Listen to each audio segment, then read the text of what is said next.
With its giant screen, stylus, and high-end camera, the Galaxy S22 Ultra is the Note sequel that we never got last year. But does that make it worth $1,200? Let's find out.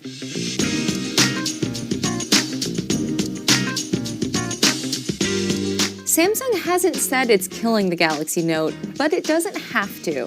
The Galaxy S22 Ultra is a spitting image of Samsung's older, stylus-equipped phones. The entire look and feel of the new Ultra is just like the Galaxy Note.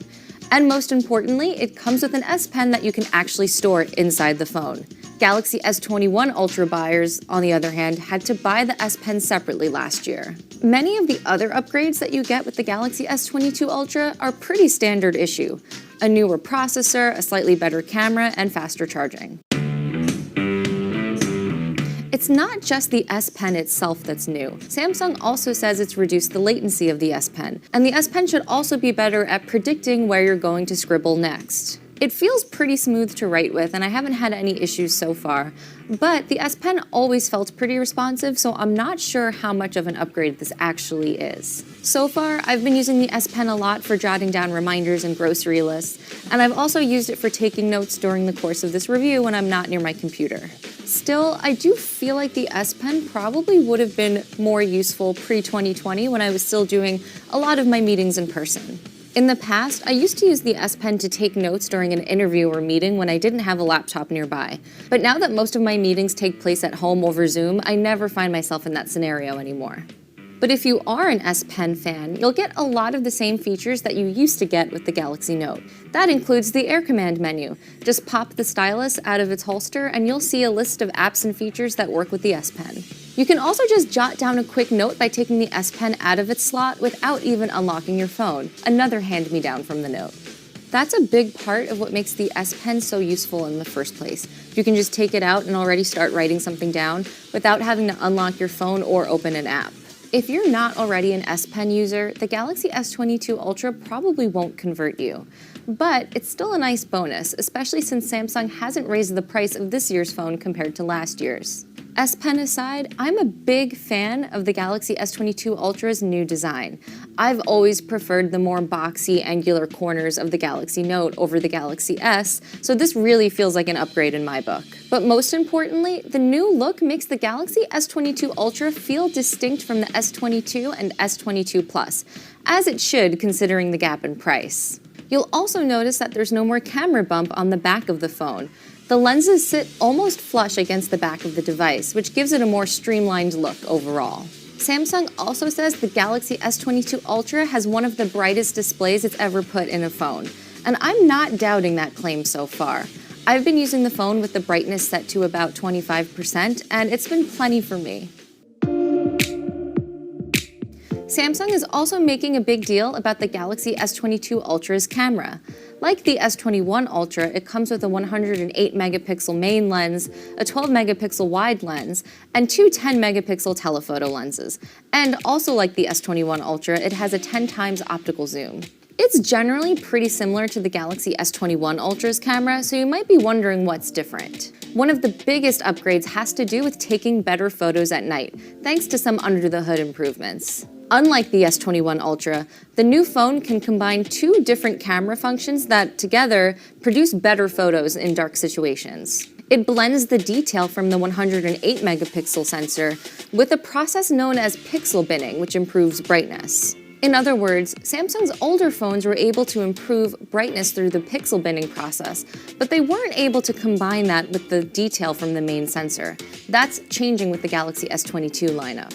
To put these claims to the test, I took several photos with the Galaxy S22 Ultra and the Galaxy S21 Ultra. First, I snapped some pictures in my apartment with all of the lights turned off, and then I took some photos in a candlelit bar. The Galaxy S22 Ultra was much better at taking photos of people in the dark. The subject looks crisper, and there's a lot more detail.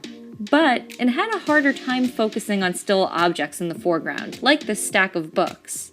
These night photography changes also apply to the regular S22 and S22 Plus, but since the Ultra has a higher resolution main camera, that works to its advantage. Still, the cheaper Galaxy S22 Plus also takes decent photos in the dark, although this photo I took doesn't have as much detail compared to the Ultra's photo. You also might be wondering how the Galaxy S22 Ultra stands up against the competition. The S22 Ultra was better at taking pictures of people than the Pixel 6 Pro, but Google's phone was able to focus better on still objects, even though the picture was darker overall.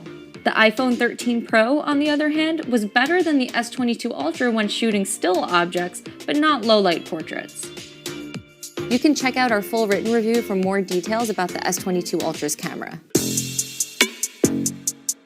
The Galaxy S22 lineup is also getting a new processor, the Qualcomm Snapdragon 8 Gen 1. It's Qualcomm's latest smartphone chip that's sure to arrive in a bunch of new mobile devices throughout the year. So far, performance on the Galaxy S22 Ultra feels exactly like you'd expect from a device at this price. The camera launches quickly, games run smoothly, and scrolling around the interface feels fluid. That's also likely because the display can boost its refresh rate up to 120 Hz, just like last year's phones. And yes, the Galaxy S22 and S22 Plus can do that too. I imagine most of the improvements that we're seeing with the new processor are actually being put to use in specific features rather than raw performance. For example, some of the new camera features like the nighttime photography are probably partially powered by the new processor in this phone. After a little more than a full day of use, the Galaxy S22 Ultra had 43% of its battery left. That sounds about the same as last year's Galaxy S21 Ultra, which lasted for about a day and a half in our testing. That's not bad, but it would have been nice to see some improvements over last year. Overall, the Galaxy S22 Ultra is really a successor to the Galaxy Note 20 Ultra.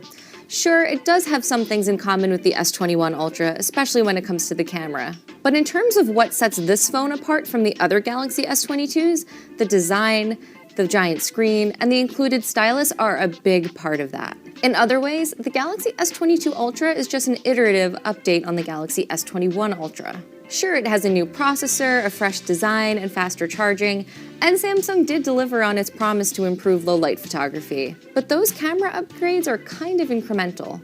Plus, you can also get them on the S22 and S22 Plus. The photography improvements are much appreciated, but they're probably not enough to get pro photographers really excited about this phone.